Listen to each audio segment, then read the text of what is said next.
Cerno, une anti-enquête. Épisode 78. 3, 2, 1.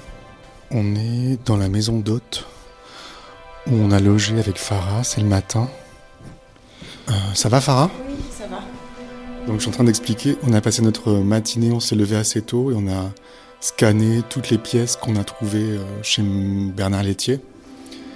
Et là on part de la maison d'hôte et on retourne chez Bernard Lethier pour lui poser encore quelques questions, lui rendre le dossier, éventuellement encore scanner quelques documents si on peut.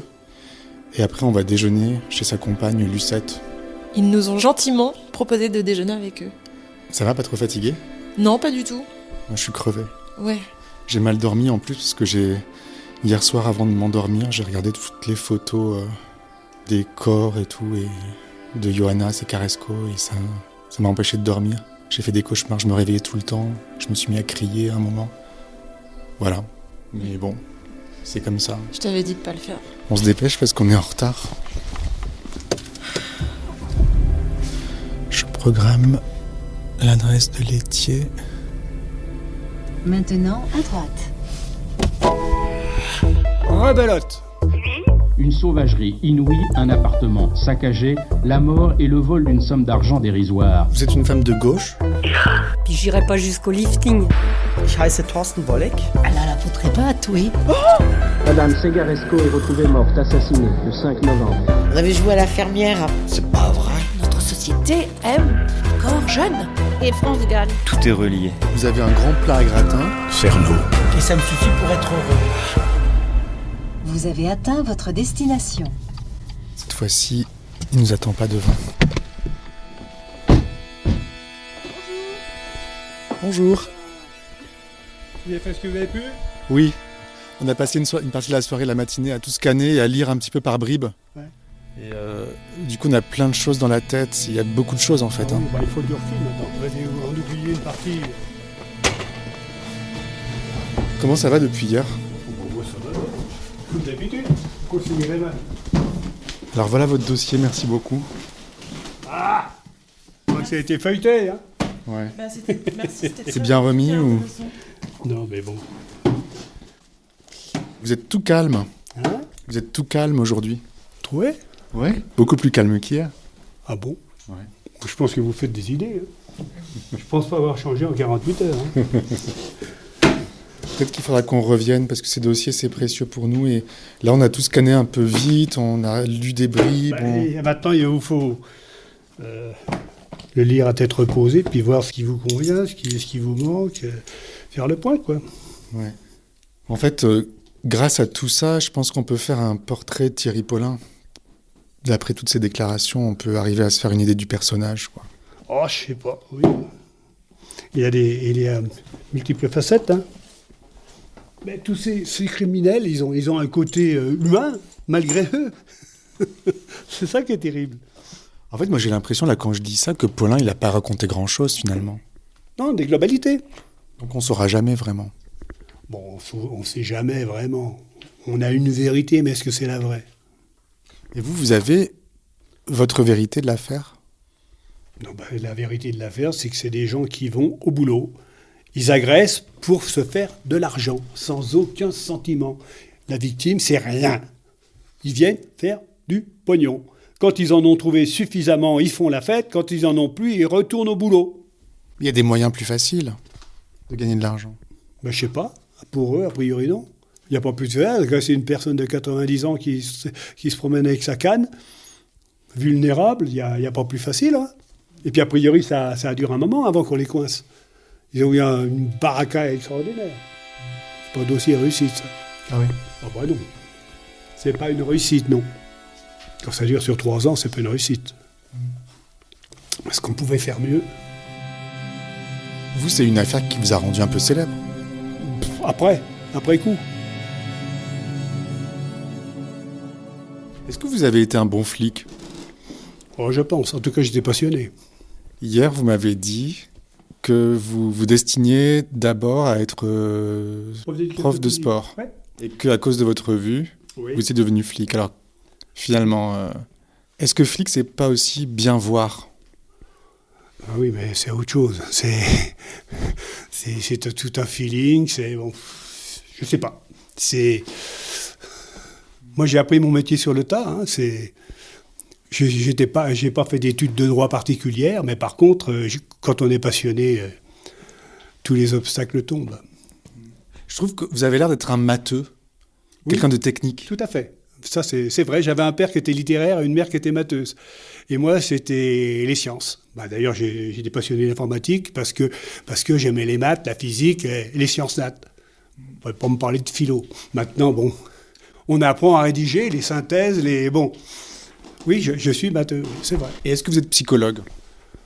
Je pense. Maintenant, il y a des moments où on peut avoir des réactions stupides. Hein. Nous sommes des êtres humains. Parce qu'il faut beaucoup imaginer aussi dans ce métier. Il faut se faire des scénarios. Parce que je me dis, quand je vois ces dossiers que vous nous avez prêtés, il y a tellement de choses, il faut les compulser et aussi les digérer. Ce qu'il faut vous dire, c'est que quand vous avez quelqu'un en garde à vue, il se repose dans la cage de la garde à vue. Vous, si vous voulez faire une audition qui tienne la roue, faut connaître le dossier. Première audition, qu'on appelle les PV de chic en général. Il faut surtout pas... Il faut les prendre. Une fois à partir des déclarations que vous avez, et puis des éléments matériels que vous avez, il faut poser les bonnes questions derrière. Ouais. Donc pendant qu'il se repose, vous êtes encore en train de bosser, vous. Alors il faut avoir une sacrée santé. Il faut récupérer très vite. Moi, très peu d'heures de sommeil. On m'appelle à 2h du matin. Je suis opérationnel tout de suite. Je ne suis pas un diesel. Je ne mets pas de plomb. C'est comme ça. Hein. Et je me levais très facilement. Encore aujourd'hui, quand j'ai un coup de fil la nuit, c'est... Sur le qui-vive. Pas sur le qui-vive, mais quand j'étais de permanence. Je vous ai dit que pour tenir dans ce genre de profession, et quand on l'exerce d'une façon passionnée, il faut avoir des violons dingues. Il faut savoir échapper. Pas toujours parce que ça vous poursuit. Vous avez des dossiers qui vous poursuivent. Et puis suffisant, on dit, mais bon Dieu, mais bien sûr. C'est l'expression de je ne sais plus qui, là. C'est pas si c'est Maigret. Mais bon Dieu, mais bien sûr. Et c'est vrai. Quelquefois, sur une journée, vous êtes aveuglé. Vous êtes sur une perspective, un petit peu de recul. Mais pourquoi j'y ai pas pensé avant ? Alors, je faisais du sport, beaucoup de sport, pendant que j'étais à la crime. Ça, c'était votre exutoire ? Oui. Je joue au foot le dimanche matin. J'étais de permanence, sur la touche, j'ai un copain qui tenait ma radio. Je pouvais être appelé à tout moment. Bon, ça s'est jamais produit. Mais pendant que j'ai eu le match de foot, je pouvais enfiler mes fringues rapidement puis partir sur un flag.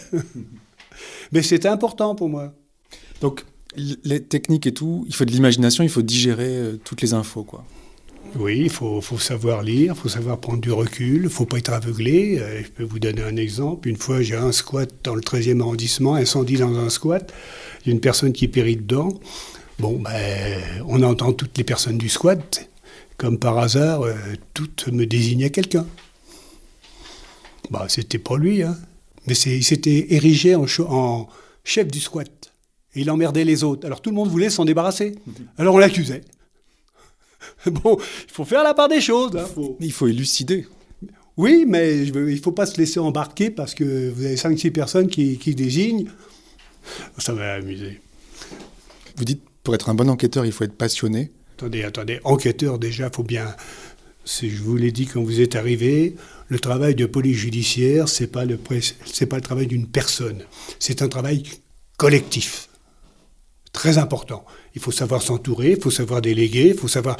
Parce que je vous dis, à part la télé où on voit les commissaires qui font tout, de la connerie. C'est un tout, c'est un groupe où chacun fait sa part de boulot. Il y a des leaders, et puis il y en a d'autres qui suivent parce qu'ils sont contents, qui veulent surtout pas être leaders ou qui sont pas à même de l'être. Moi, mon régal, c'est de l'organisation. J'étais spécialiste dans les grosses opérations. Donc il faut être en équipe. Il faut être en équipe.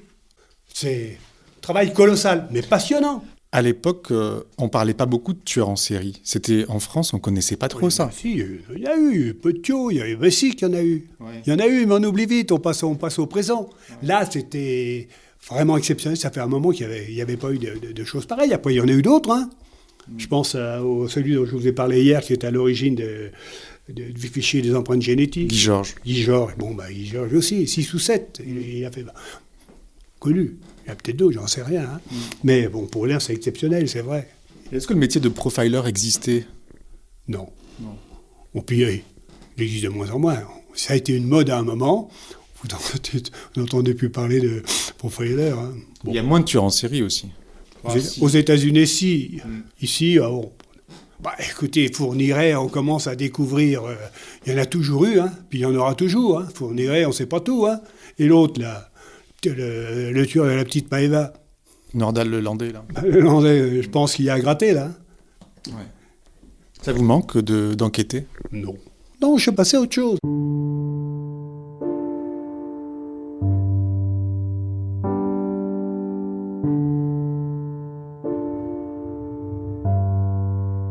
Qu'est-ce qu'elle vous a appris, votre vie?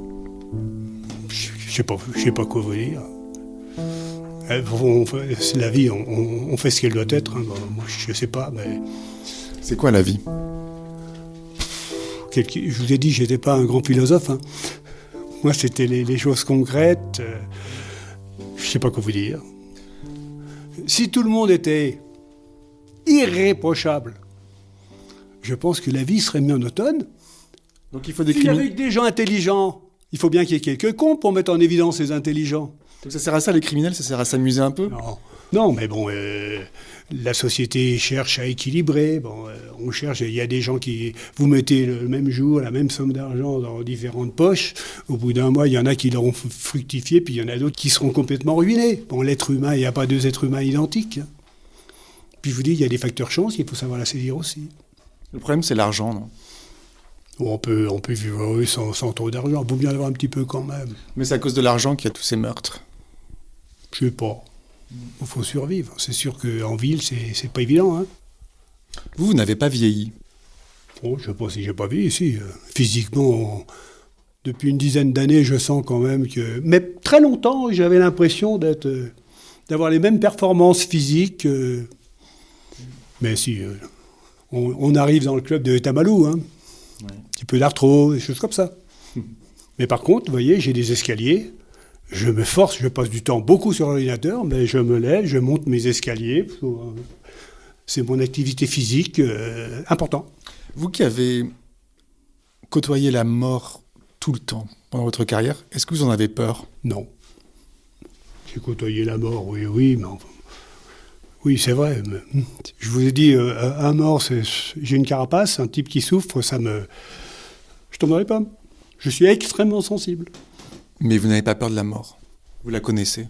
Vous l'avez apprivoisée? Non, même pas, non. J'ai pas peur de la mort. Écoutez, on peut pas tous survivre. Il y a déjà assez de monde sur Terre. Hein. Bon, chacun son tour, place aux jeunes. Hein. C'est la vie. Je dis, on a la chance d'être encore là, il y en a qui sont plus là. Hein.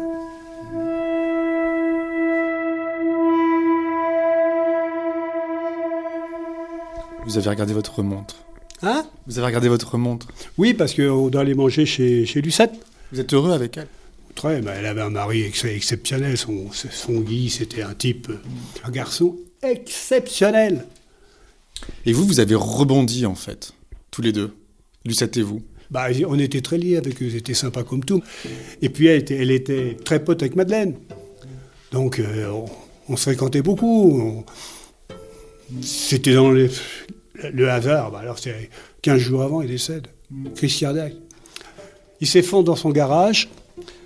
C'était dans l'après-midi. Et il y avait une rediffusion de l'affaire Paulin, à la télé. Elle tombe dessus. Elle regarde.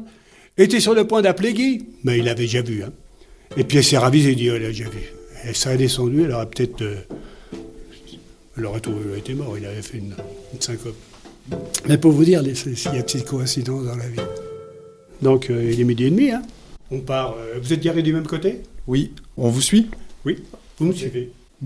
Elle cuisine bien, Lucette? Hein? Elle cuisine bien, Lucette? Vous verrez. Hein. Elle cuisine.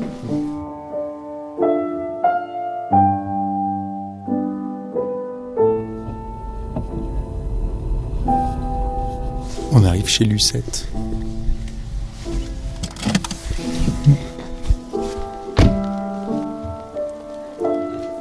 Oh, il est encore avec son micro. Bonjour Lucette. Bonjour. Ça va? Oui, et vous? Quel temps, hein. Il paraît que ce matin, c'était à la veille de gelée. Ah, C'est c'est pas chaud, hein? ouais. Ça va? Très bien. Allez, montez. Non, allez. J'ai faim. Ouais, t'as faim? Ouais. C'est bien.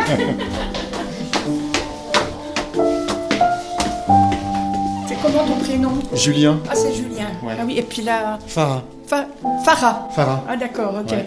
Ah, c'est bien. C'est bien. J'ai une belle-fille, elle s'appelle Fatima. D'accord. C'est une Albanaise. D'accord. C'est ma belle-fille, ouais. Elle est super. Ouais. Donc vous vivez toute seule dans cette grande maison? Ben oui. Qu'est-ce qu'il faut faire? Ah Bernard. C'est quoi? Qu'est-ce qu'on fait? Pourquoi vous habitez pas ensemble? Oh non. Non, mais c'est très bien. Oh non, on est trop vieux. On a nos petites habitudes. Eh oui. C'est votre mari qui est en photo? Oui. Comment il s'appelait? Guy. Ouais. 59 ans ensemble, hein. On allait faire nos 60 ans de mariage. Et il est parti. Comment vous l'avez vécu? Mal. Mais courageuse, hein. Je dis, je suis plein d'amis, je suis bien entourée. Voilà, oui. Allez, oui. Moi, je vais à la salle à manger. Non? Je sais pas, la salle à manger ou sur le balcon? Il fait bon? Sur la véranda?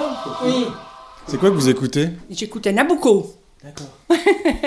Moi, n'importe quelle musique, Alors, tout me va, moi. Oui. J'ai toujours de la musique, moi. Et puis ici, c'est l'accordéon. L'accordéon. Hein?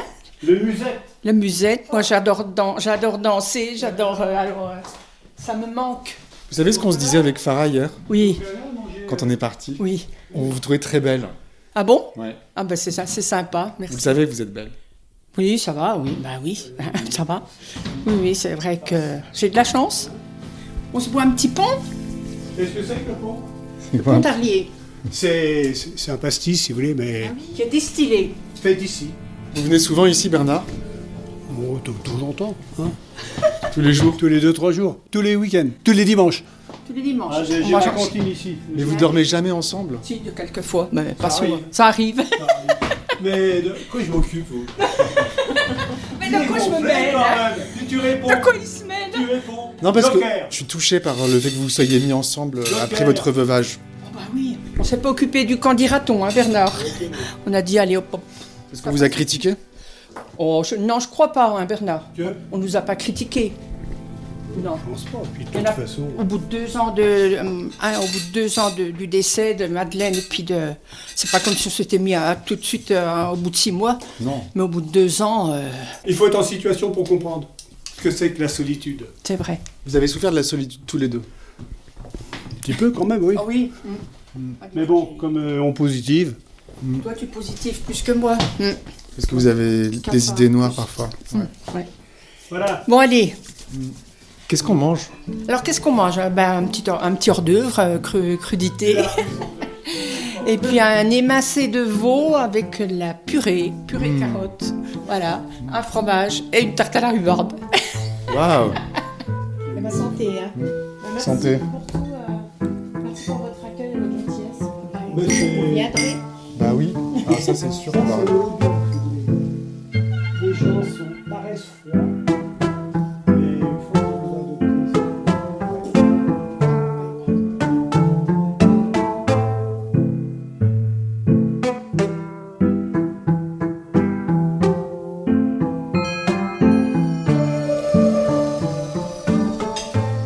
On a bien mangé.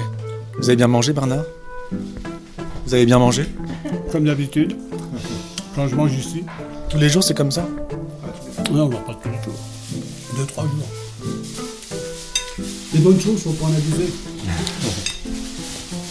On avait une très belle vue sur la rivière du Doubs et sur des forêts et de sapins. On a beaucoup mangé, il faut qu'on reprenne la route pour rentrer à Paris. Moi, je vais pouvoir dormir pendant que tu conduis.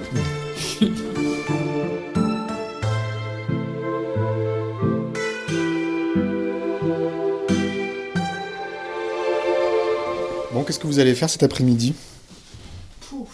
Bon, je vais me reposer. Hein. T'es fatigué, toi? Oh là là. Oh ben alors. J'ai été perturbé par 2 énergumènes qui venaient de Paris. Il faut que je récupère. Hein. T'as Je parlé? suis vidé, T'es pompé. vidé? Bon, bah, allez. Bon, ce matin, j'étais déjà sur ma généalogie. Je peux pas rester inactif. Il est jamais fatigué. Non, il est jamais fatigué, lui. Oui, Bah non, si, mais je le perds vite. c'est vrai. Non, c'est- Non, mais des fois, on va marcher quand il fait comme ça, des fois. Mais là, on va pas aller marcher. On joue aux cartes. On joue aux cartes. On joue les deux aux cartes, puis on s'engueule. À quoi vous jouez? Oh là là, on joue au Rubik's Cube. Tu sais, là, Ça, c'est pas les cartes. c'est pas les cartes, ça. Et on joue un vieux jeu du Houdou, ça s'appelle le Bzi. BZI. Ça se joue qu'à 2. D'accord. Mais moi, j'ai appris de mes parents, j'ai appris à Bernard. 60 ans d'expérience, elle me l'a appris.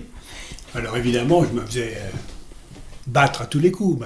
Ça lui faisait plaisir, ça me faisait plaisir, parce que c'est qu'elle prenne son plaisir. Maintenant, ça commence à se niveler un petit peu. Je commence à avoir un petit peu d'expérience. Oui, parce que voilà. Il est intelligent. Bernard? Moi, je pense, oui. T'es plus intelligent que moi. Hein? Qu'est-ce que tu dis? Quand je t'ai connu, j'avais peur de ne pas être à la hauteur. Moi, j'ai une intelligence normale. Avec lui? Avec lui, oui. Mais je me gênais beaucoup de toi. Hein. Je sais pas, moi, je me rends pas compte. Bah si, quand tu venais avec Madeleine, des fois je vous aurais bien gardé à manger, mais je me gênais. Je me rends pas compte. Parce qu'il a une réputation. Voilà. C'est une star un peu. Oui, ben voilà. Des conneries. Des conneries, bah oui. Et puis je me gênais encore de toi un peu. Ah bon? C'est difficile, hein. Ah oui? Des fois c'est difficile. Ouais. Il vous impressionne? Il m'impressionne toujours. Ça, tu dis dire des bêtises. Si, c'est vrai. Ben oui, mais ça va quoi. Ça va aller en s'améliorant. Hein?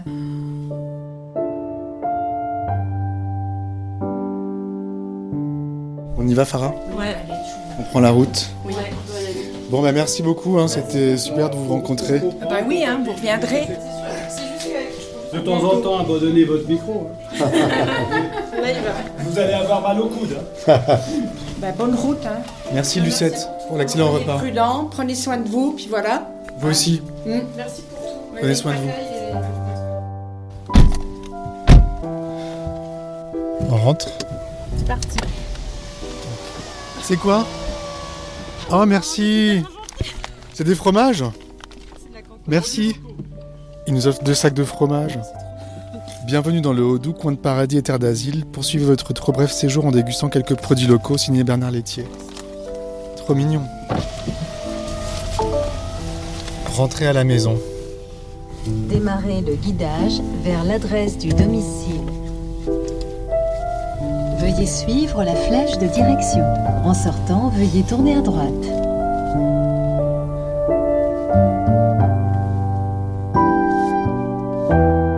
Il filait ses victimes jusque chez elles.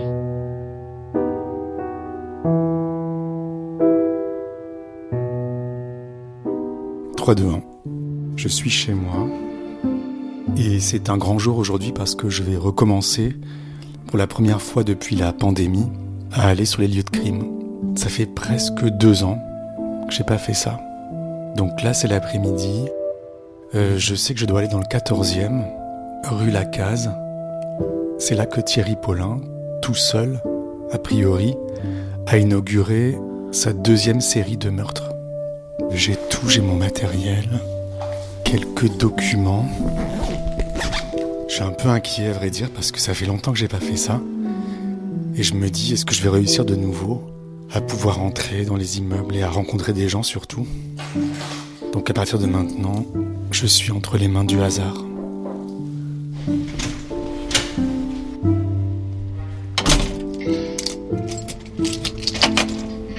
Je vais prendre mon vélo, je règle mon GPS.